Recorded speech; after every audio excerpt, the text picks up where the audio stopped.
I was only looking at Simply Faster there the other day, and I found new games, and I was like, Hmm. how the hell have I not found these or thought of Yeah, these? yeah.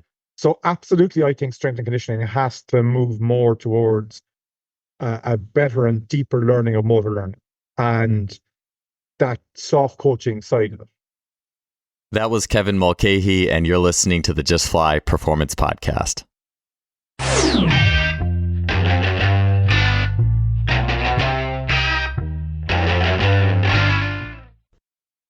Today's podcast is sponsored by Lila Exogen Wearable Resistance.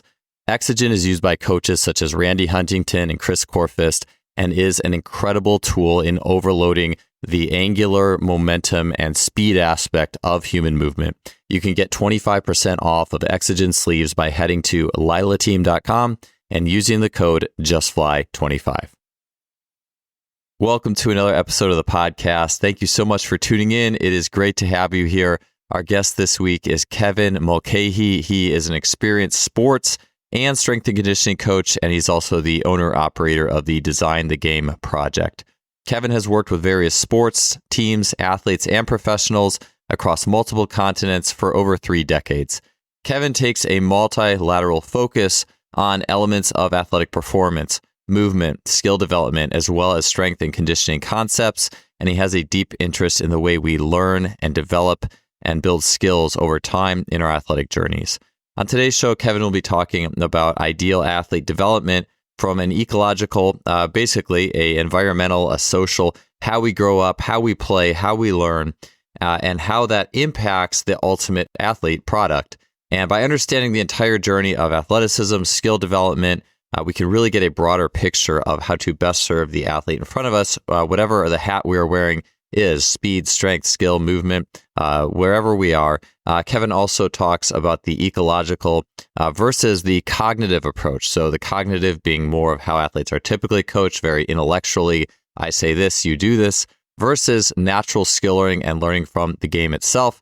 So many nuggets in this episode. I had a blast talking to Kevin, and I'm excited to get this show going for y'all. So let's get to episode 408 here with Kevin Mulcahy. Kevin, welcome to the show. It's great to have you here. Could you get started a little bit? I know, or I believe you do a fair amount of pieces of that spectrum of athlete development. So could you share a little bit about your background and then what you are currently doing in the world of sport? Yeah. Hi, Joel. Thanks for having me on. It's an honor to be on your podcast. So I started off playing, like many rural Irish people would play growing up, in the 70s and 80s, 90s, Gaelic football and hurling, where form would be traditionally strong in both those. And then as a kind of supportive second sport, we would have played soccer, a tiny bit of rugby, a fair bit of boxing. And that was just what was around us. So I was really into it quite young. Looking back at it now, I was analyzing, reading video or watching videos on repeat when I was very young, 8, 9, 10, 11, of particularly hurling and Gaelic football. And I just had that interest. And it flourished again in my teenage years. And a coach that I had for a long time in Gaelic football kind of pulled me aside at one stage. And I think he picked up my interest. There was also something, looking back at it now, was a bit unusual. Like I was talking in dressing rooms at 14 or 15 or 16. So for the players or to the coach or motivating in whatever way that was, how good or bad it was, I don't know. But, so I think he picked up on the interest and he just said, look, effectively said, you're not going to be an elite player, right? You're not going to play for Cork, but I think you have something and you have an interest clearly. And he kind of started pushing me towards coaching. So I started helping him with other teams, younger teams and stuff like that. I got involved in soccer locally and it just started from there. So I'm embedded in sports coaching, and let's say Gaelic football has become my primary sport, right? Still very close to hurling, and I actually work in S&C in hurling at the moment. But as an S&C coach, as you well know, you can work in multiple sports. And so I always also work in Gaelic football. I work in basketball and ladies Gaelic football at the moment as well. So, but I got that bug for coaching, and it was started off with little kids, usual stuff. Went into the working world, did a degree in leisure and recreation in the kind of sports business world. didn't really pursue it, went into other industries, including construction and the pharmaceutical training industry. And didn't like that corporate world, traveling, blah, blah, blah. And I was still always coaching, under 14, under 16 teams, bits and pieces here and there, doing fitness training with different teams. And I just ran into blocks, as we all do. I'd probably copied what my coach did for a while. Then I tried my own methods, stole methods from elsewhere, and I just kept running into, over time, I was running into, and then YouTube, I suppose, and the internet grew a bit more, and I was getting more ideas. And then I just decided that there was a degree in Ireland that could be done part-time in strength and conditioning. And I said I'd do the first 2 years because I wanted to make the teams I worked with better. But once I was in it, I kind of got really deep into initially the science of strength and conditioning, let's say, and the physical science. And that's still ongoing. I thought I knew a lot even doing the degree, but it turns out I don't, and I'm not. I think maybe we could talk about it. I'm not sure we all know how deep the science of sports goes yet. But then I decided to finish the degree, and I decided to push my life towards that and become self-employed and start working with teams. That actually finished when I was in Australia, so I started there, working with all sorts of people. A lot of work in the Aussie rules, which quite related to Gaelic football, so I was quite comfortable in that world as well. But everything from volleyball to athletics and everything else in between. And then I came home, set up the business here in Cork, which is kind of the second city in Ireland down the south, and been doing that now for about 7 years, going on 8 years, since I came home from Australia. And it's brought me to numerous types of sports, athletes, teams. I do a little bit of kind of local group PT here in the mornings that pays the bills and whatnot. And that's good because I'm connected to the general population, let's say, all the time as well. And I suppose there was always a skill development in me. In like how we learned this, and I went through the same spectrum. A lot of people did use drills, thought it was mechanical, all that kind of stuff. And over the last 10 to 12 years in particular, I've kind of grown into the ecological world of looking at coaching, and in particular, then I suppose motor learning. And I've got more and more specific over the years to that. And then in COVID gave me time, I suppose, and a need to make money in a different way, and a funny constraints that we talk about so much. I was constrained by the whole thing, and I started creating courses that were, initially started off with, how do we use constraints in developing hurling games or Gaelic football games and stuff like that, and it's kind of grown into where I'm at now. And what I want to develop is a general understanding for the general population. I think the best way of describing it is game IQ, right? It's not a great word really scientifically, but I do think it's something that hits home with people. Around decision making. How do we learn skills? How are they connected to skill as we see it? Because we see the action of a player throwing a basket, pulling a dummy solo, dribbling through a player in soccer, whatever. And we see that as a fixed skill, and that's something they did, and they must practice that 1,000 times. Mm-hmm. But versus the more ecological way, looking at it like, they saw an opportunity to act, they saw a gap, they saw space, they got free in the corner for a 3-point shot, whatever it is, and they just took it, and it's so that has been my world. Bread and butter is S&C, and I'm very grateful for it. I enjoy it. And I here and there, then I coach Gaelic football as well.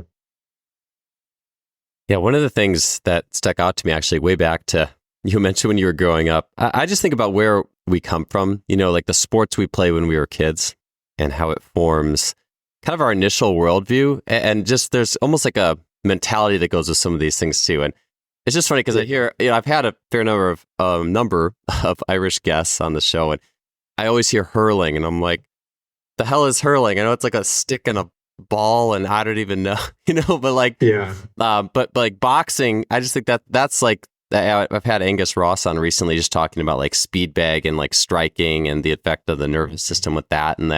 But then I think about, maybe comparing that to the United States, a lot of us here grew up playing basketball, where it's like rhythm, a lot of jumping.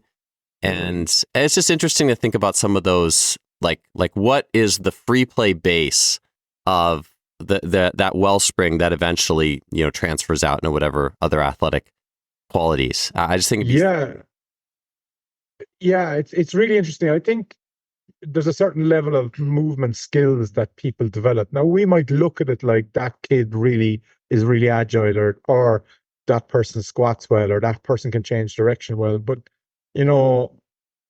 it's wildly variable.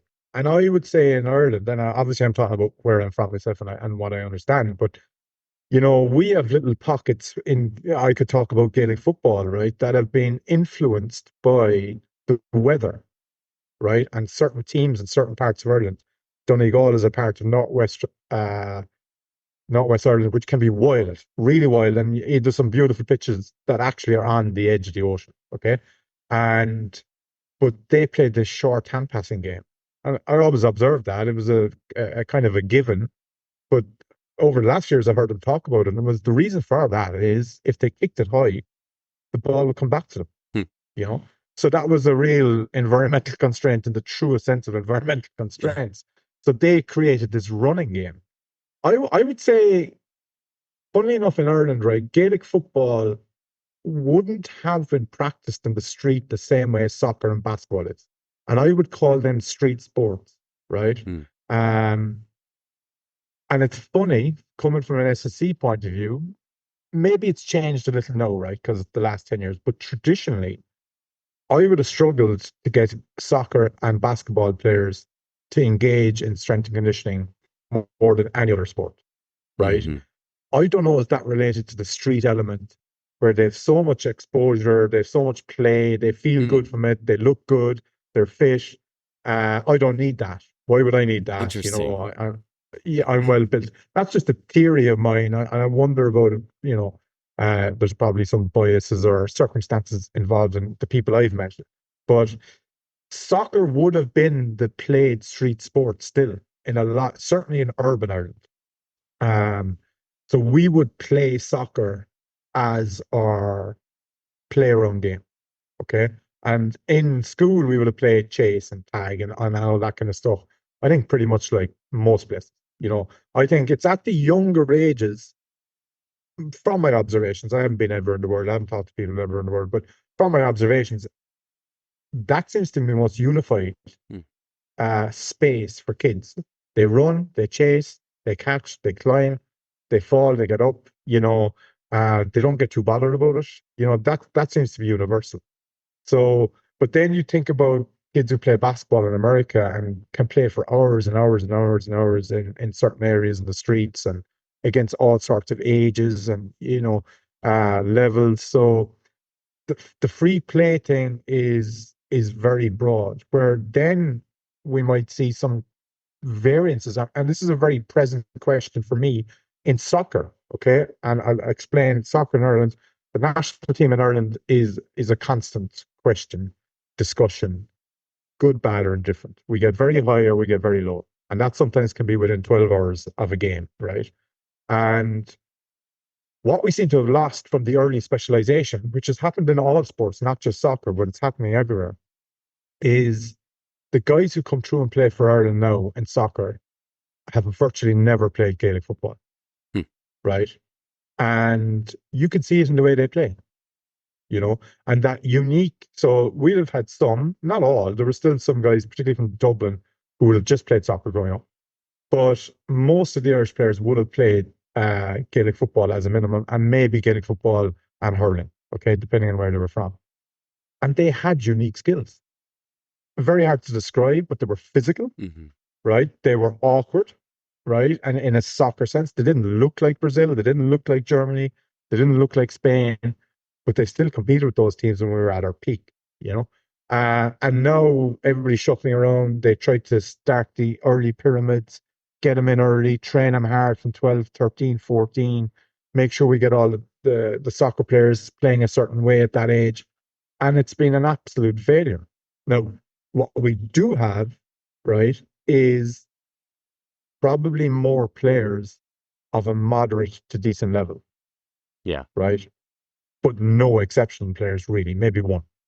Um, and he would have been exceptional probably no matter what, So it's just the conversation that's happening now, when we start organizing too much too early, and this is in my own sports as well, in Gaelic football and hurling, there is too much of that. We take away creativity, Yeah. ingenuity, and I suppose what we spoke about earlier, that what we said we talk about is like how coaches can at least bring back some of that within their training sessions. It is an important thing to consider. Yeah.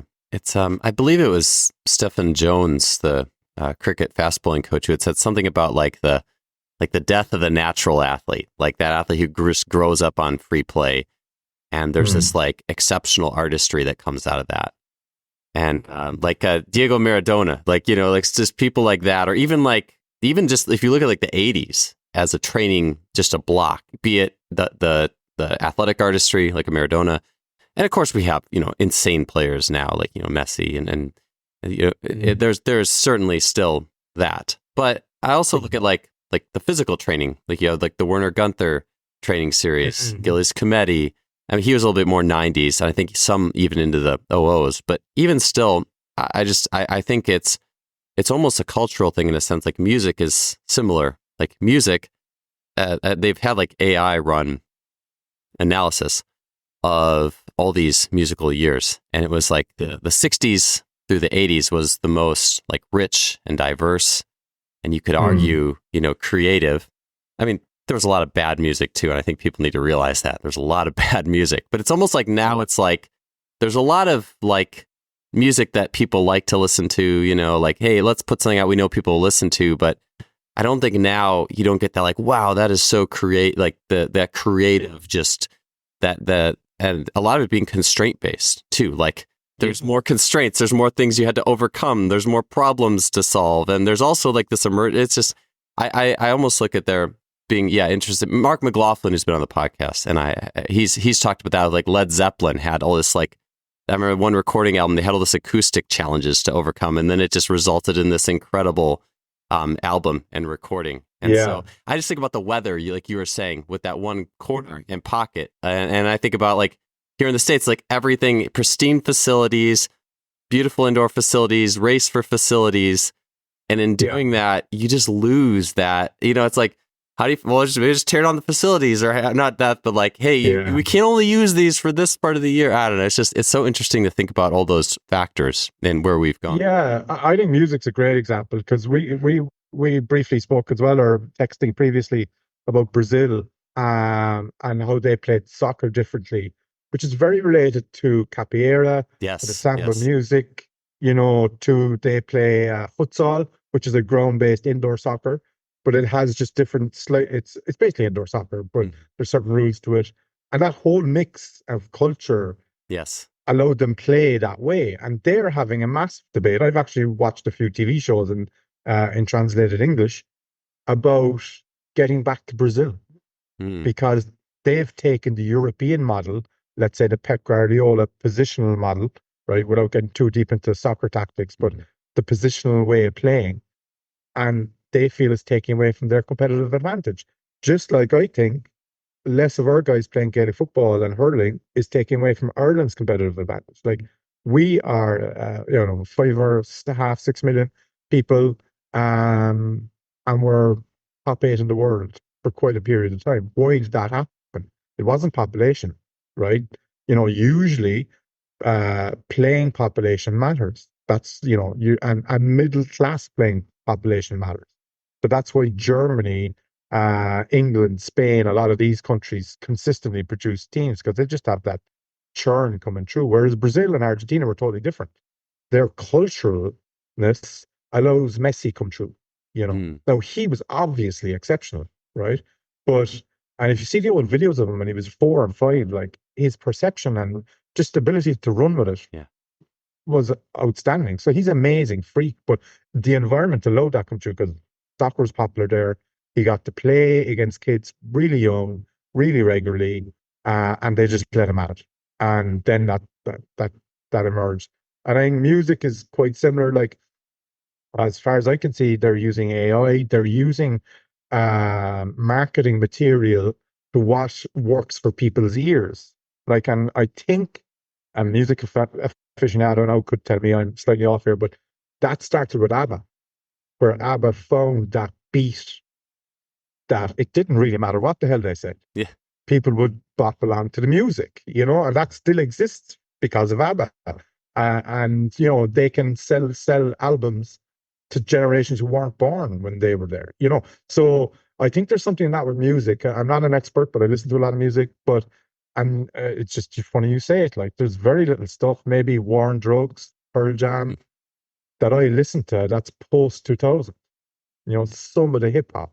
Like, and I don't know that nostalgia and my age, or is it what you're saying that the lyrics, the music, the differences in tune was there in the 60s, 70s, and 80s. And I think it's very related to where sport is. Yeah. And part of my decision-making course, actually, and the presentation, the webinars I do on it, starts with why are we here? Yeah.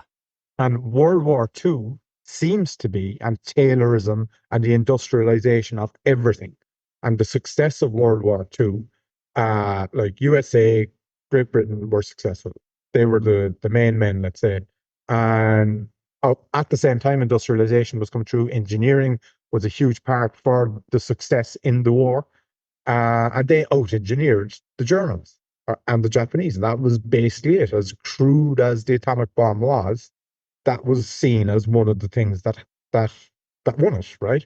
And you know, in the industrial Northern England is the one I'd be most aware of, where football is very strong. I spent time in the mining towns around Sheffield, and Manchester had relations there and stuff, and you know, real kind of Midwest America, hardworking, fairly straight type of people, you know, very similar. And the steel and the coal mines were there. That was the big, you know, and those people were organizing in work in the 50s and 60s, right? And theories that they're not my ideas, right? I've been introduced to them by other people like Keith David, so I'm sure you're probably aware of, and other people like that who've done the real research in it, right? But kids still played back then. So they start, and on the flip side, then what was also happening in Europe in soccer was the Russian and Yugoslav armies were creating teams, CSK Moscow, Red Star Belgrade, and all these kind of teams that were driven by the army. But if you were good at soccer, you were kind of given a break from the soldiering, let's say, and you could be a professional athlete, but you were actually still a soldier, more or less, right? But it was very regimented, right? But they were good, right? Because soccer wasn't organized as a teams weren't as organized. And when you add a bit of organization to, let's say, the natural ability, because those guys would have come through just playing, you know, maybe playing other sports, but they would have just played loads and loads of football. And the same was happening. I think the English reacted to that because certain teams were starting to be successful, looked good in the European competitions, which started in the 60s. And then that seeped down to, say, the youth and local levels, because middle management and people who worked in these steelworks and the coal mines and in the industrialized north of England started becoming the coaches. But it still worked, right? Because you organize kids who get loads of free time elsewhere, free play, and maybe play cricket, and maybe play a bit of rugby, and play loads in the street, right? Loads, all day, every day. And are allowed to run around at school and play whatever games that school has, right? No insurance companies back then. It was just the Wild West, right? So those kids that come and get a little bit organized, and you'll make a good team. You know, we're not anti-organization. You know, it's good to have some kind of strategy and collective notion of how you want to play, and that kind of stuff. And I think that worked really well from a success winning trophies point of view. And people copied that. But unfortunately, what's happened was the second part of that has disappeared. So the kids don't play in the street as certainly as much. Now, I've actually seen a little bit, I think people are a little bit conscious of it. I've seen a little bit of a return. Yeah. A little bit of releasing at the handbrake. I see more kids in the greens in the estates around here as soon as the weather gets good. I've seen a little bit more of that. I think maybe people are a small bit more conscious that we have to take the handbrake off a small bit. But I think that's the cycle of what's happened in sport.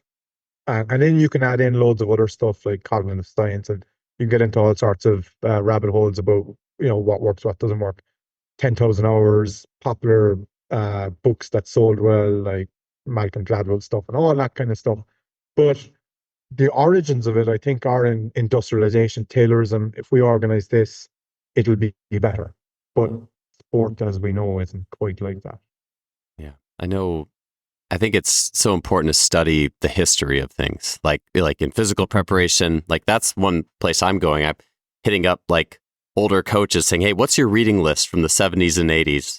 I want to compile this." Like, and in the same way, like with music, I think so many great artists have studied the past. Like, oh, I love this artist from the 70s or the 80s, and I base so much of this off this era, and I think that is so valuable. I think it's valuable in music. I think it's valuable in physical preparation, and then as you're saying, just understanding sport itself and where all this came from, because I think that is helpful to know in trying to unwind this mess, I guess you could say, and move towards like a creative, integrative future of sport. I maybe it's like a little bit of a humble brag. My Spotify, it says like it gives you an award at the end of the year for music. And mine last year was like the Time Traveler. It's like I was born in 83 and I didn't listen to any. At the 80s, I was like 7, when in 1990. So I'm nothing. And I spent so much time like going back through music in the 80s. I'm like, oh, this is so good. And so it's like, trying to reacquaint myself. I was thinking. I thought about that before you move on, though, and just think about AI or how everything is so automated these days, or they're making up our minds for us, right? So I got the 2023 list of my most played songs or whatever, and I started listening to it, right? Just, and then I realized if I keep listening to this, it's going to be my 2024 list as well. And that's not really what I want, So we can just get into that repetitive kind of mode so easily because of everything that's there at the moment. If you're a coach looking for an awesome training portal to distribute and track workouts for athletes online or in person, then you can get a free 30-day trial of TeamBuilder software by heading to teambuilder.com and using the code JUSTFLY. See what TeamBuilder can do for you and sign up for that free trial today using the code JUSTFLY. Today's podcast is sponsored by the Plyomat. The Plyomat is not only an incredible vertical jump and reactive strength index testing device, but it also is an incredible training device. The Plyomat not only allows single response jumps, but also the chaining of multiple mats together. So you can use it for bounding, multiple series of hurdle hops. You can get not only height, but reactive strength for a multi-jump situation. It's an incredible, again, testing and training tool, and you can learn more at plyomat.net. Yeah, I think that's just the key is understanding how easy it is to be in a repetitive mode where, like, at the end of the year, you ask, well, what new thing did I learn that, and I again, just back to, I think so much of it is exploring the past. I did want to mention one thing, and maybe this could be a quick segue in the sense that I did want to explore. I mean, I love talking about sport and skill development and like this natural organic stuff, because I think that a lot of the show is also strength and conditioning and speed and power. But I think that those constructs are complementary to the watering bed of the sports you grew up in, the culture, the environment, like, and all those roots. Because like Jeremy Frisch has said, like, you want to engage with the athlete as early as possible with these things. You can get an athlete later, and I do think there's value you can bring later. Like Paul Cater and I have had a couple podcasts and so many discussions on the value of rhythm with older athletes, and those pieces are important. And I think you can help athletes, older athletes, start to understand that. I've talked with older athletes who have grown into that after a traditional beginning. Yeah. But I did want to mention this. I thought you said was this really intrigues me. Is that athletes who did grow up on so much free play, like that is just their mentality, is play and problem solving.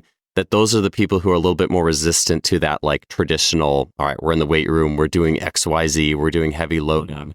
Because I can 100% see that. And I think it's interesting that like, and not all athletes are like this, but like a LeBron James or something like that. And I don't know exactly what his free play, makeup was early, the exact recipe, but it's so funny because you watch him in the weight room and I think so many of these elite athletes are drawn to this is this like balance stuff. And it's like, why are they drawn to balancey stuff? Like he's like lifting kettlebells with 2 kettlebells on top or something like that. And Michael Jordan wasn't like that. He went and he was sick of getting bullied by the Pistons and he wanted to get big. So he just hit the machines and got big. He wasn't doing any of that stuff. So I'll say that, like, I think I always go back to athletes like that who are hard nosed and do that. But yet for some reason, a lot of elite athletes are, and I see this because I work with like tennis, like a lot of the skill, like these play skill sports, they like the balancy, like I wouldn't necessarily call it entertainment stuff, but for some reason they like those options, like that kind of problem solving more than maybe other athletes who are, brought up more like, hey, you're going to do this X, Y, Z. Do you have any thoughts on that with the physical? Because I do want to bring in that physical development piece before we get too far. I'd be curious what your thoughts on that are. Yeah. Well, just when you were talking about rhythm there, the thing that came into my head, about adults that say I might meet who haven't, and I have a couple of recent experiences with different adults, senior football teams, which would be, say, club level, the second level of Gaelic football in Ireland, right? And I've had a few years now with various teams, and the differences are just amazing, and it's been for a while that, like, one of the first things to do, and I hope that this talks to your question now, but for me, it's about closing gaps. Okay. So that rhythm stuff, there's a few athletes that I've introduced wickets to recently. And these are good hurlers. I mean, some of them have played representative, right? Exceptionally skillful. And they look so bad. Right.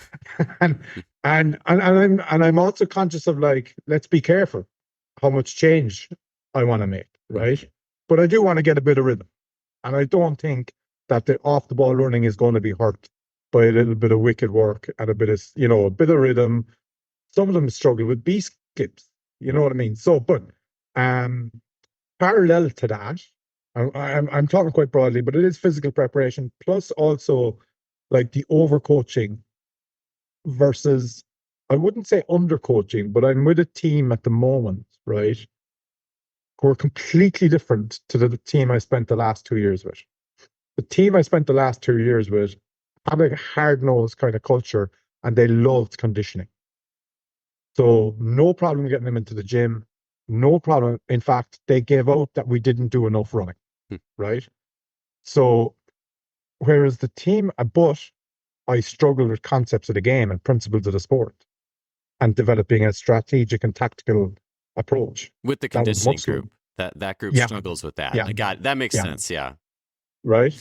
So, and they're successful and a good club, and you know what I mean? So they had reasons to believe in what they'd always done. Let's put it that way, right? Yeah.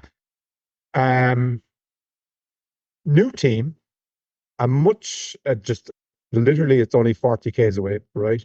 But a bit more of a multi-sport attitude, right? So whereas this wouldn't be the play near the urban areas, people tend to seem to be like, I play hurling all year round, or 9 or 10 months round, and I might do a little bit of something else, but I don't really do anything else, right? Whereas in this place, they play rugby and soccer till it's over, whichever winter sport they prefer. Then they'll play Gaelic football, and then they'll finish that season whenever that finishes, if we get to the playoffs or not, and then they're back to rugby or whatever, right? And they don't seem to have as much formal coaching, okay? But introducing the tactical concepts to them has been a breeze. And the games that I play, like small-sided, full-sided games, whatever it is, with constraints and putting time constraints or whatever, right? 3 minutes in, 85% of them have it. Yeah. And I've never experienced that before, right? So is less coaching, all right? And this kind of talks to what we're talking about, better? And I've always had that in the back of my head that sometimes no coaching is better than, well, I think it's fair to say no coaching is better than crap coaching, Yeah, right? yeah, But that's a good point. it's not necessarily crap coaching. And this is a distinction that we have to make, because those guys or other people I've worked with, they may not have good technical tact coaching. Okay, that might have been lagging, but the psychosocial part of it, the person themselves was wonderful. Yeah. So there's that balance in as well, and they were very encouraging, or a good leader, a good talker, a good mentor, a good whatever, right? So we do get stuck in between that a lot. What is a good coach, right? But so with them, I'm closing conditioning gaps, okay? And they're not that big, but they're floating from one sport to the other, a lot of them. There's no preseason, okay? So they have a lot more niggles, a lot more. So it's just that I'm closing a different gap, right? And when you talk about LeBron James and guys like that, I think people like that, they're terrible for us to look at in terms of how do we get to where we want to get to, because Yeah. they're very unique people, like absolutely off the charts athletes, you know. And so my point there is that the likes of LeBron, let's say, obviously I don't know him, but like you assume he is a 24/7 type of guy generally. Now, maybe, he's different as he got older, finds time to chill out and all that. But like, he's always looking for something to get better at. Okay. And willingness to try something, and a lot of people that I've met, like, let's say, who are high end, not necessarily high end athletes, but they're very focused, always want to win, always want to get better, etc., etc. They struggle to be boring. They struggle to take time off. They struggle to not want to try the new thing. Yeah. Whatever that new thing is, and of course, in someone like his world, and in a lot of professional sports, because I meet the people trying to sell stuff sometimes, there's people in their ear, offering them stuff, pushing stuff, looking for endorsement, looking for them to try whatever it is, And I think we overanalyze little clips in modern social media of everything anybody does, and associate it with success. The first thing with most success in athletics, and I mean sport, is genetics. There's a genetic ticket to every party. And I think there's a lack of appreciation for that in the journalism and fan world. And I think that's kind of confusing a lot of people. That could be frustrating for us, particularly if you work with amateurs and sub-elite people who see this over here and go, I want a bit of that. Why can't we do that? Yeah. I think about it as a product of the experience too, because like I mentioned, like Michael Jordan, like, getting beat up by the Pistons in that unique situation versus like, I couldn't imagine LeBron has ever been physically overpowered, by people really probably in his adult life. Like he was genetically so big and strong. It's like, well, I don't need to, for him, that top 0.0001% of someone who has that part of their genetics. And then, yeah, like you said, it's like they always want to find something interesting to win at. I'm already strong enough. What's something interesting in the gym today? Or like even make a Zion Williamson. I mean, I don't know what his strength regime is, but I can't see him being someone who's like, oh, I got to go squat 500. Like he's already got it. Like so he doesn't, doesn't need to feel that. So it's. I think there's but again, I think an interesting guy we should talk about there in that space in general is oh Jesus. Basketballer, 3-point shooter. His name is like Steph Curry. Oh, like Steph Curry. Oh, Steph Curry. Yeah. So his stuff gets shared all the time. His warm-up routines and all this kind of stuff. But a lot of those athletes, I think, again, from observing athletes, is they just like a bit of rhythm. Yeah. There's a warm-up, get into it slowly, and by game time, I'm, going to switch on. But people keep sending me a couple of years ago when some of his 3-point stuff when he was warming up before games, and he drops out to the halfway line and it's like Steph Curry does drills. Look, there's nobody on him. Yeah. And I'm like, he's just warming up. He's getting the atmosphere of a stadium that's half full to 3/4 full. He's bringing himself to a point where he's ready to play. He's not practicing. Yeah. Yeah. There's not representative task design here. What's going on? What's the value of this? So I did want to, so let's get into it's interesting how you had termed it. And actually I was just reminded of this being I'm coaching track this spring, so I'm not coaching youth soccer. And it's like, it's actually painful for me to turn over I need to, let it go at some point, but my children from my own coaching, which is very just as much free play as humanly possible, to a lot of other coaches, even here. And the organization I was part of, which is called LISA, Loveland Youth Sports, or youth soccer, they actually modeled themselves after, this is kids development after what the Germans were doing, and free play, and the coaches saying as little as possible. This is amazing. And then I think they had the person who was leading it left because it was just way too much. But anyways, my son's practice, I'm sitting here watching it, and the coach literally has 3 kids, 5-year-olds, literally trying to dictate every single thing they're doing. Pass to this guy. I'm I'm sitting here on the side, just absolutely dying. But I'm it's one season. It'll be fine. We'll get through it. But it's interesting because I think to myself, what is this coach's, because this is not the only coach like this, what is this coach's perspective? How did this coach get to this point where they think that learning is you telling the athlete what to do? And you had mentioned it's the cognitive model versus ecological dynamics. So, and I don't want to I do want to get to some physical pieces as well in the back half of the show, but could you briefly explain the difference between an ecological approach and a cognitive approach? What's the basis of each? And then we can expand a little bit from there. Yeah. So the cognitive psychology in a line kind of suggests that the brain is a computer.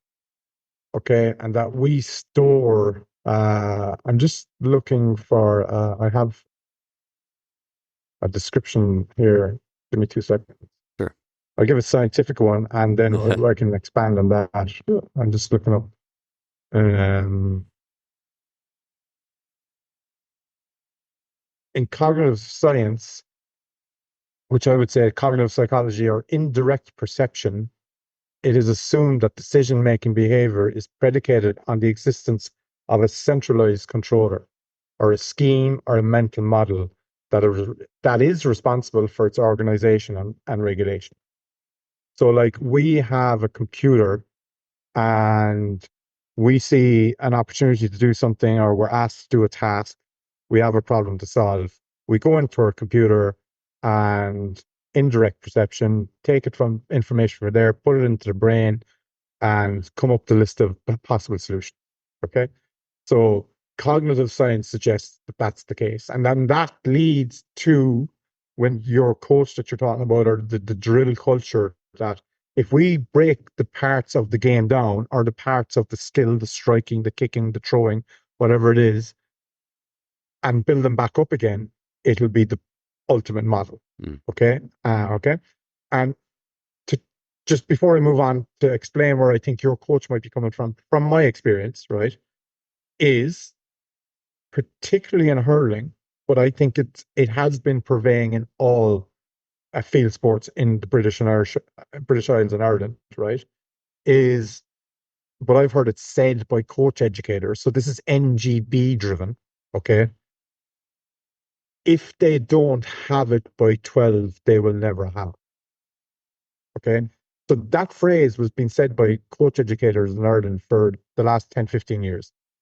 2 or 3 years ago, I heard a video. I watched a webinar. Sorry, it's more now. It was in COVID time. One of the head educators for hurling in Ireland said this. It's a common phrase. It's part of the narrative. Right? It's based on looking to recreate Messi's, Ronaldo's, LeBron James's. We call it the Henry Shefflin effect here in the coaching world in Ireland. Recreating Henry Shefflin, who was superstar hurler.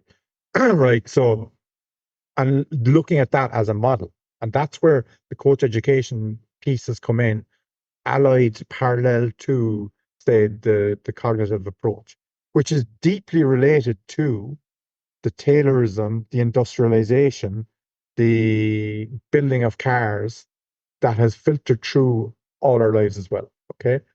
And in tandem with that, to complicate it even more, that's how education is delivered. I am the teacher and I'm giving it to you. Okay. In Ireland, and I actually see a parallel with basketball, at least in America. Okay. Hurling was driven by primary and secondary school teachers. From my observations, basketball was very coach school driven as well. Right. And a lot of those people deliver it like to deliver maths or physics. Okay. Here's the information over here. I have it. I'm giving it to you. Right. So I hope I haven't confused people, but that's the cognitive way of looking at things. It's not as black and white as that, but let's put Basically, that down. I have a solution. I'm going to give you the solution. You will do the solution. Like, Exactly. kind of just like at school. Here's the information. Memorize it. Now you're leveled up. Yes, exactly. Right. And that's quite okay for remembering for exams. Maths, physics, where we have at least more definitive answers, or to a certain degree, you got to regurgitate history or English back out to get your A or your B or your C. Then there's a certain element where that is valuable. Okay. But motor learning is different, right? And that's the key issue we have. And the ecological research suggests this suggestion about cognitive science is unsatisfactory because it merely displaces the original problem of behavioral decision making to the pre-existing internal structure, begging the question why that particular neurobiological organization developed and how that structure originated. Okay. Suggested differently, though, by Gibson in particular, was rather than being localized in an internal structure, control of decision making is actually distributed over the agent environmental system. Okay. And that ecological psychology suggests that direct perception is what's happening and it's non-linear learning, right? Yeah. So when he talks about the agent environment there, I suppose that's real researchy language, but like academic language, we're talking about the person in the game. If we think about it like that, I'm responding directly. My perceptions are influenced by what's happening in front of me. Okay. Now, of course, my experience, my memories affect how I perceive everything. Okay.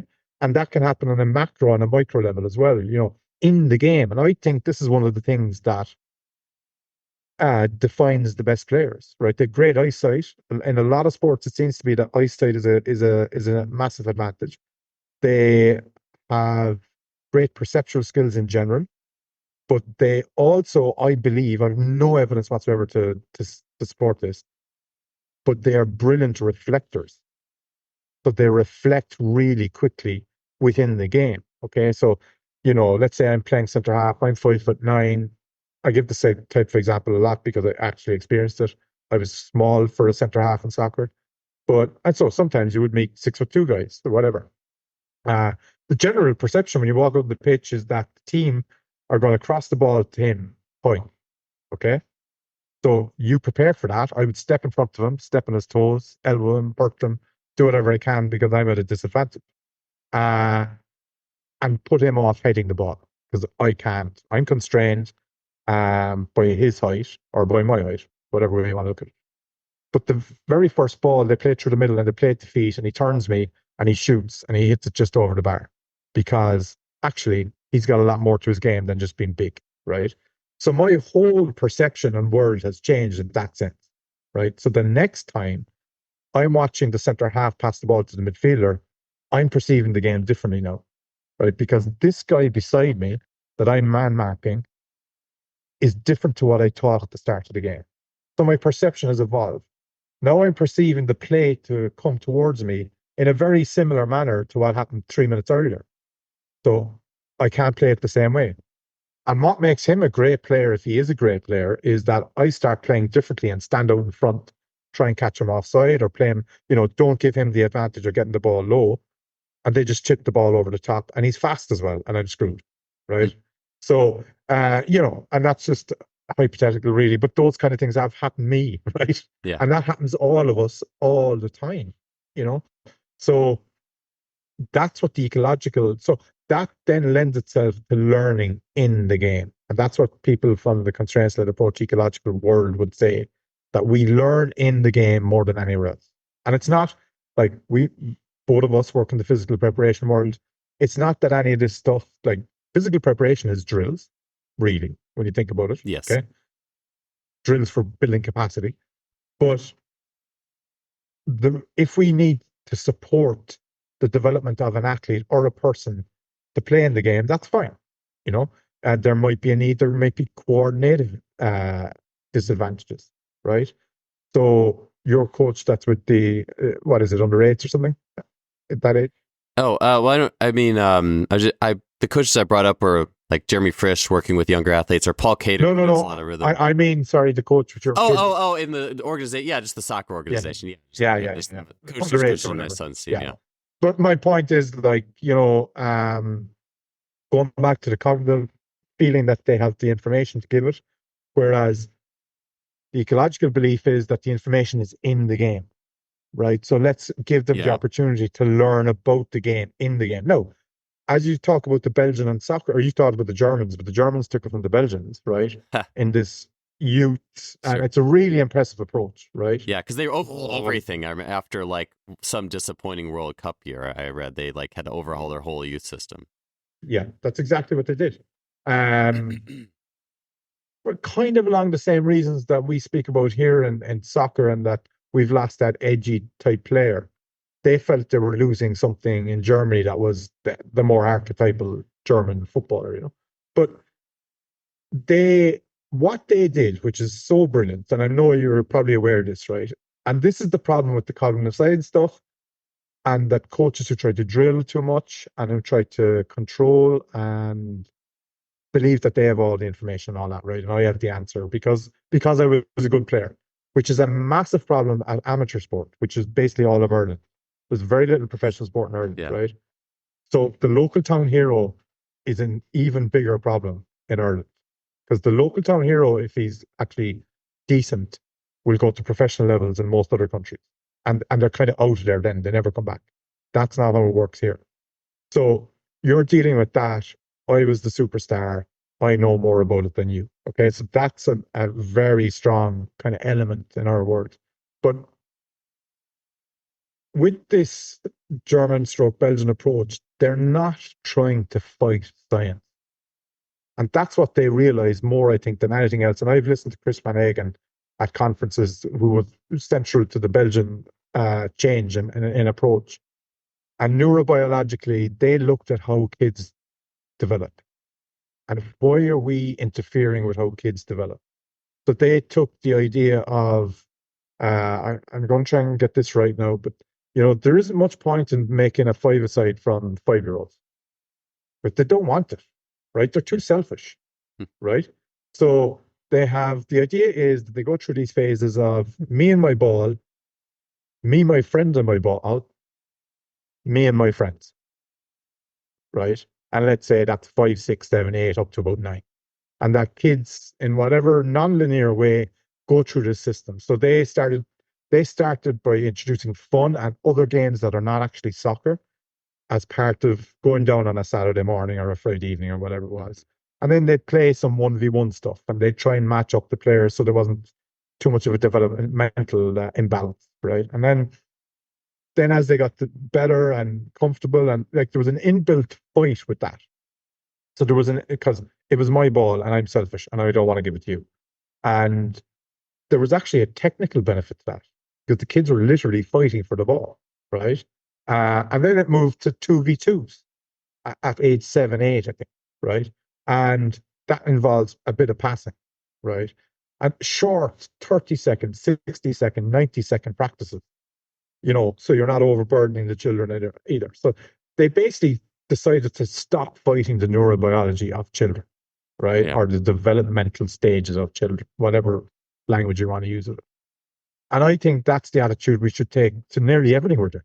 Yeah. You know, like, boy, and then the same probably goes for teenagers. Boy, are we fighting them, you know, on things that they're not ready for, or they want, or vice versa. And oh boy, do we do so much training. And like, one of the challenges, say, in Gaelic sports here in Ireland, would be too much midweek training, right? And teams are just fatigued all the time. Yeah. 2 heavy sessions, Tuesday, Thursday, game on Saturday. Everybody's wondering why they're dead.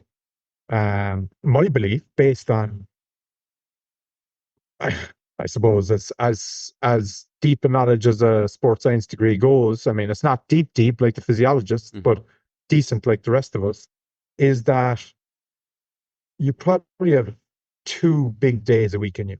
And if one of them's the game, right, you probably have one other heavy session, you know.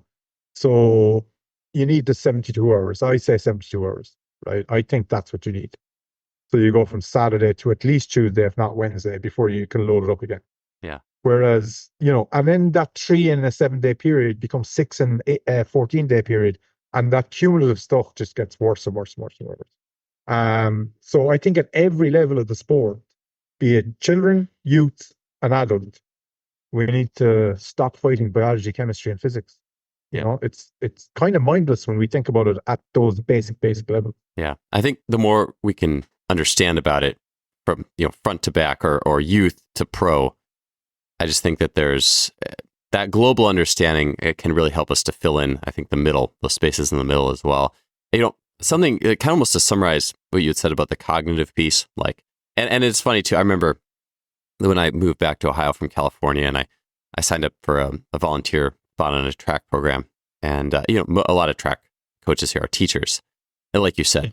And I remember just this head track coach was so hung up on, well, when these kids learn sprint form, they're going to learn sprint form. And yes, there is a sprint form in track and field, but it was the sprint form that it's being referred to is do these drills, do the A's, B's, C's, but as you said, there is a rhythm actually, it's almost hidden in some ways. You learn to do those, you learn rhythm. So that's awesome. And that's part of it. But I think it's almost like I'm a teacher. Here's a bunch of A, B, and C skips. This is sprint form, cognitive. You will then sprint well. But yet I see pretty regularly people doing all those drills and then they go sprint. It doesn't look anything like, the quote unquote sprint form. There's a more robust way of learning that sprint form that's a little bit more iterative. Yeah. And so I just love the distinction though between I have this, you learn this, you'll do this, versus the learning is in I almost look at it, I have my hands, it's like this ball, but the learning is the container of the environment, and the environment container is the teacher. And to me, that if you can just shift to that, and the cool thing to me, and as long as I've been coaching and the more I've understood this, the more I get this, is when you have this container of the teaching, the athletes, it's not just the athletes who learn, it's the coach that learns. We all learn from that container of whatever it is, be it, and I believe, be it a team sport or an individual sport situation. It's all there. And I think about even the more I've learned about Tony Holler's program with Feed the Cats, I learned about his container of biopsychosocial and how he sets up, especially not just the biology, but the psychology and the social and the rank, record, publish and the underpinning of joy. And it's all in the container. And I've worked with swim coaches who are so meticulous, champion swim coaches, NCAA champions repeatedly. They are so meticulous of the container of the whole environment.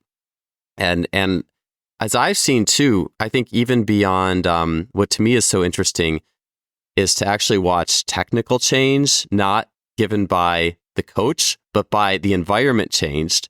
And there was something, they got an athlete really motivated and their technique actually fit that. Or I've seen athletes' technique change in the Olympic finals because it was huge stadium, the world's watching, and they set a personal best that actually their body responded in a new way because it had it. And the container brought it out of it. And just to have that as a starting point, because I think what I've learned, this took a time, and I'm still refining it and still doing it more and more, is that, there's certain principles of Gaelic football that I think are important. But I'm just trying to guide the players, I've girls and men this year, right? And see what happens. And particularly with strategy stuff, there's things in my head, but I don't even talk about them anymore for the first 3 months. Because I'll create games. How are they against a press? How are they against fast transition? What if I constrain them to get from one end of the pitch to the other in 15 seconds or whatever, right? How do they respond to that? Okay, they're good at that. So let's double down on that as a strong team principle, and they might start giving me the answers. And, And I've also learned that you have to block out what people tell you about them, right? Because particularly in local parish, and it's hard to explain, maybe a lot of your audience is American or certainly international, you know, like it's probably actually one of the better ways of explaining it is high school American football in Texas, Hmm. right? Or Ohio or some of those states that really take it, it's a big deal, right? Yeah. Friday night lights kind of stuff. That's what local adult football and hurling in Ireland is like. Okay. Hmm. So even if you play the highest level in the first 6 months of the year, that's the way the system is now, you come back and play with your local club, right? No matter what level they are. So only 2 years ago, I coached a guy who captained Ireland in we play Australia every now and then in a compromise rules, half Aussie rules, half Gaelic football. Hmm. And so he's top 5 players in Ireland, but he's back here at this little village team, right? So that's a uniqueness, and it's great, right? There's a niceness to that. There's, people stay connected to where they're from. People tend not to get too big for their boots in general, but it also comes with this parochialism, right? And people have their ideas Hmm. about a team that's a little bit more like professional as fans, in a strange way, and having to block out what people are telling you about these guys and setting up training so that you test them and you put your eyes on, And when I say test them, I mean using the game in whatever, and I have all these eureka moments then. And, we lost the game last weekend, but it just made something so obvious that I was trying to implement a little bit and I've just discarded, Yeah. because like I was fighting, I wasn't fighting science per se, but I was fighting the culture. And sometimes that's okay a little bit if you can make a little tweak, a little turn the dial somewhere. But if it's too heavy and too hard, you just, you know what? I'm only going to be here for 2 or 3 or 4 years, all things going well. Like, we're not going to try and turn the Titanic per se. So let's try and fit with them a little bit more. And that's, I think, and that's again that's an ecological approach versus a kind of a cognitive approach in the sense that, well, you talk about soccer, famous coaches like Mourinho, right? One of the reasons he's struggling these days is that he has the same template he Yeah. had 15 years ago, Yeah. which was ended with it. I use his game model at actually a certain level, as in a basic way of having 4 moments of the game: transition, defensive, attacking, set, attacking, defense. Four ways of just having a structure, an idea how you play. That comes from Mourinho and his old mentor. But of course, everything's moved on in many other ways since then. So that's here is the package, and I'm going to force it into you. Yeah. But that doesn't work that well all the time, or there's a certain amount of look to that. Yeah. Yeah, for sure. I've seen it even in like the NCAA basketball where there'll be like, oh, this coach is a really good X's and O's coach. And then they go to school and fail miserably. And, of course, there's relationships with the players and all sorts of things. But to me, I think as the game evolves, there's just this emergent, just to be able to take on like, perception and constraints and letting the constraints be the teacher, not feeling like you need to overcoach and overcontrol and those types of things, I think is really valuable. I did want to ask you a little bit, because you had mentioned like strength and conditioning, and to me this is or sports performance, and like maybe just closing out on thoughts on like what's an ideal place as you see it for sports performance, in the sense that you mentioned sports performance fundamentally comes out of strength and conditioning. Maybe that's just an evolution in the name, but it is very drill. It's more remedial to bring up low-hanging qualities or needed qualities, or maintaining tissue qualities to prevent injury, or just to help the athlete get more out of their sport practice. But is there would the ultimate evolution of sport be like strength and conditioning kind of stays the same and sport continues to evolve, or is it the way the two integrate and move back and forth? Or can strength and conditioning, are there places where strength and conditioning evolves in integrating more games and more sub games that are also perceptive? I know it's a lot, and I know we don't have a lot of time. Yeah. Any thoughts you have on the future of integration of sports performance, strength, these baseline qualities? Well, let's say we're hiring an SSC coach. Okay. and we're the two head coaches. You're going to be the head coach, I'll be the assistant coach. And it's a field sport. So let's say it's lacrosse, soccer, whatever, a dynamic sport like that with team players. And two guys come in, girls, whatever, and one of them is, meat and potatoes, has a good record, has shown, that they can get people stronger, get people faster, whatever. But person two warms up with handball and tag games. And, I was only looking at Simply Faster there the other day, and I found new games. And I was like, how the hell have I not found these or thought of these? Yeah.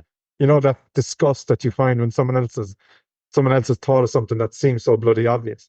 So absolutely, I think strength and conditioning has to move more towards a better and deeper learning of motor learning, right? Yes. And that soft coaching side of it, okay? And that will inevitably, I think, integrate you as a person more into, and I felt that myself. Yeah. Now, sometimes there's resistance, but, sometimes it can actually intimidate a coach, say a head coach or a manager or whatever. But in general, I think it's a positive thing for strength and conditioning to go that way, because for no other reason, you're dealing with lay coaches, right? Head coaches often are not qualified or don't understand physical preparation or loading or rest and recovery and all that stuff, right? But they just like what you do, and you understand the game, or you understand movement, and you're closer, and you make fellas laugh, you make girls laugh, you have them ready for the thing that the coach wants to do. I mean, if that's all you ever did, got their senses heightened to be ready for that, like, you're doing the job, you're fitting in, I would say, perfectly then, So that's from a practical point of which one of those coaches would we bring in, the guy with the results or the guy that does that? I'm leaning towards the second person who has them ready on the field and, has a bit of an understanding. And ideally, they have an understanding of the game that, so I've said to a hurling coach this year, and we get on great. It's my first year meeting him, knowing him, dealing with him. He's a head coach, does all the technical game-based stuff, all that. He's progressive, I'm enjoying it. But I'm saying to him, like, tell me what you want conditioned. Because I understand the sport and I played hurling. And if there's a section of the game that we need a technical deficit, like, I'll create a small game or a repetitive practice and I'll repeat it so that we can get a conditioning element off it as well if we want. Right? Oh, that's interesting way of thinking about it. Yeah. Something that's hard, let's say, for 2 to 10 seconds, bit of an lactic kind of a burst. They got to play it through, they got to work off their weak side to finish the play, and then they get, say, 18 to 35 seconds rest. So, and we repeat. So I'm happy as an SSC coach, and so that's one angle, right? Yeah. From the SSC side, where I definitely think people should be exploring that world if the team sport is their thing, and that's where they want to end up. Yeah. So just to clarify, so basically you're saying, like, if the team struggles, like, tactically with something, for conditioning as a physical prep coach, craft a game that at least works with pieces of that. Maybe not specific, but as much as possible, and then just blast that in the, doing it. That's interesting. That's an interesting way of thinking about it. Yeah. It might be a concept of playing with width in attack. Mm-hmm. So let's do something that's fairly physical challenging. I usually like to and I do it myself with football, right? I have these wave and repetitive drills, but if I want to put in a concept, I will force two players to go wide and deep in a 6v6, up and down kind of thing, right? So that's what I'm talking about. Now, it could be even more complex than that if we want to burrow down individually. So, but I understand that sport. Could I do that in rugby? Probably not. You know what I mean? So there is a little line there in regards to that stuff.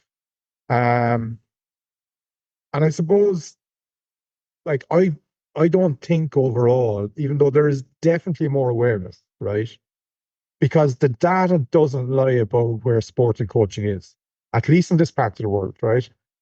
Participation is down, right? Hurling's our national sport, but it's our 8th most played sport. I 100% put that down to coaching. Hmm. And at the same time, I'm not blaming the individual coach. Okay? Because the culture is the culture, the environment is the environment. And if the NGB is telling you this is the way to do things, well, like Yeah. what are those guys supposed to do? And they've also gone, and some of them are good players, and I hit the ball off the wall every day for 1,000 balls. You know what I mean? So, but there's nothing wrong with that, actually. I used to do it. It's relaxing. You're outside, it could be a way of dissecting your day, but is it getting you better at the game? No, that's not true. You forget, and this is a funny thing about players, they seem to forget all the games they played, like the actual sport. Everybody seems to talk about the external training, whether it's physical or personal or the special coach they got. They never say it was the 80 games I played between 12 and 18 or the 300 games I played between. And it's a very strange thing. And that's very common. And you watch players who are interviewed, it's always the external stuff. No, I think actually they're asked about that a lot, right? So there's a media fan type element to that as well. But my point on the coaching and hurling is it's not in a good space. So I'm not worried about how it integrates with strength and conditioning at all. Yeah. I'm want in my ideal world, if you gave me the keys to the kingdom, let's say, I would redesign in Ireland so if you constrain the NGBs, if you constrain and create a calendar, you only have 6 months where you can play this sport. It changes everything. They have to condense stuff. They have to do less coaching. They have to play more tournaments. If we put in a rule that we don't have any formal tournaments till under 15, it changes the whole landscape. I'm not saying that will work exactly, right? But as long as we are willing to, so at a higher level, they have to change their attitudes and if you base it off participation and retention, everything else follows. Like everything follows after that. Yeah. So I think S&C should go the way it's going in some places and make themselves more useful. My dad used to always say that, just be useful to someone, and learn more and more about the game and the motor learning stuff and how you can help the sport, right? Yeah. Coaching itself, and it varies sport to sport, but coaching itself has to have a broad look at itself. Where is it going and why are we doing what we're doing?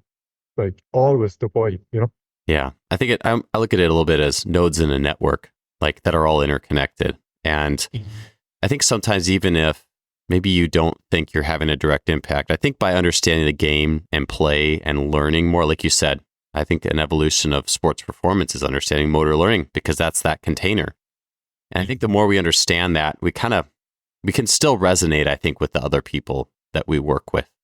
Even if, like you said, like with hurling, like the coaching is messed up, like I think the change always has to start somewhere. And I think by understanding those pieces, I do think even if there's a part of the program in your job that is more, drill oriented or regimented, I think it's still valuable. So, yeah. I think the language is a problem though as well, Joel, to be perfectly honest. And I understand because it intimidated me at one point.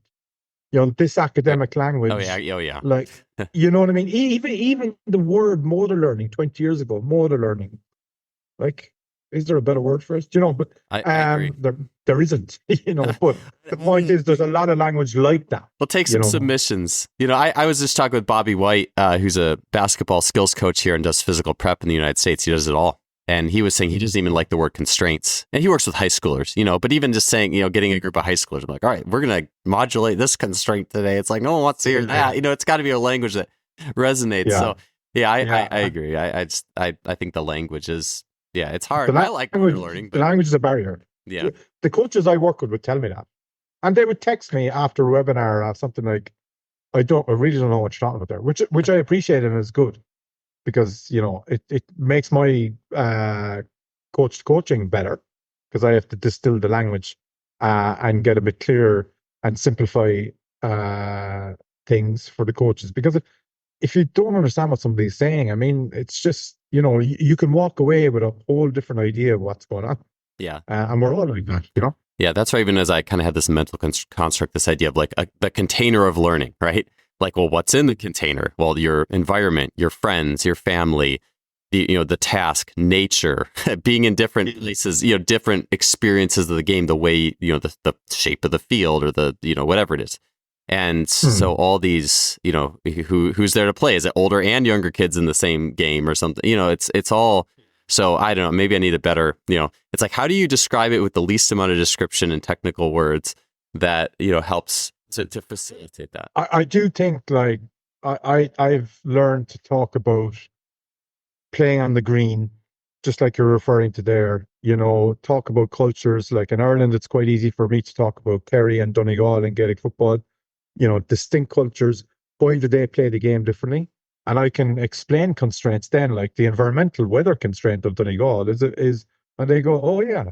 So now I know what you mean. Another one I use is like, because I've worked with a lot of basketballers here, the local club here is the national champion in Ireland at the moment. But we would get a lot of American basketballers. And and then we've some Eastern European guys as well. And I go through a list and I list some details about them. And I start with me. So 5'9", white, born in Ireland. What are the chances of me going to the NBA? Right? And they usually laugh, right? So, which is fine. But so my constraints, like if I lived in America, there's a tiny percentage of arrays that I'd go to the NBA. Okay.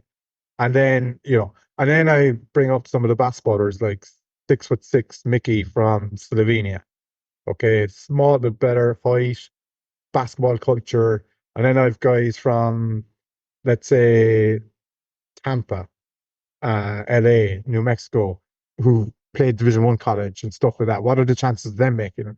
And people kind of get it then, that the constraints are, positive and negative. Like, somebody who's 6'6" and lives in a basketball culture has a slightly better chance than I do of going to the NBA. So it's finding stories like that, talking about the village green, talking about and explaining constraints of people. And then, I literally draw games to people sometimes, if you want to get Gaelic footballers kicking the ball more, okay, well, the easiest thing in the world is to constrain the time from the kick out or the restart to getting a shot off at the other side, right? Because the fastest way to get the ball from one end to the other is to kick, right? Because the kick goes further than the hand pass. And it might be messy at the start and you're blowing the whistle to turn over the ball because they haven't got it down in 12 seconds or whatever time constraint you decide to use. But people get that really fast and they're going, oh yeah. So like what happens then? Well, they're trying to kick it, but you need to create space. So people start positioning themselves to receive the ball in different places. And then one game, I use it a lot in presentations and when I'm working with or presented to coaches with a club or something, and they go, oh, now I know. So that constraint of time has actually afforded the opportunity to kick the ball more because we had to. Yeah. We were getting the ball turned over otherwise, So it really is about narratives, stories, finding whatever your audience is to try and find something that they'll understand. And that stuff about stories really is true, Yeah.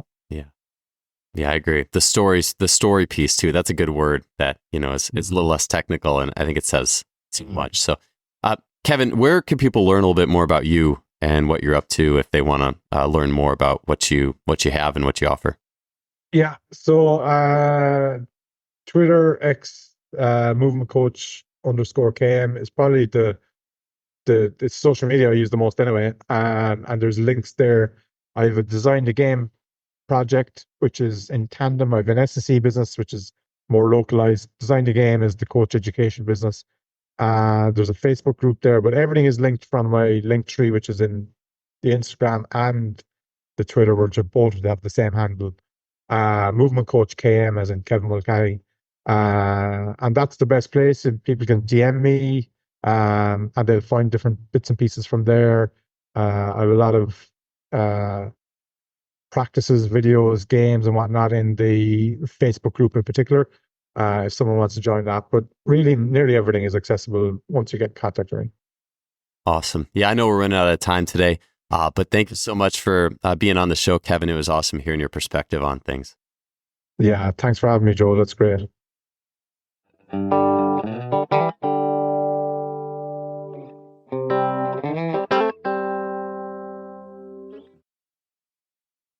Thanks for tuning in to another episode, and I'll see you next week.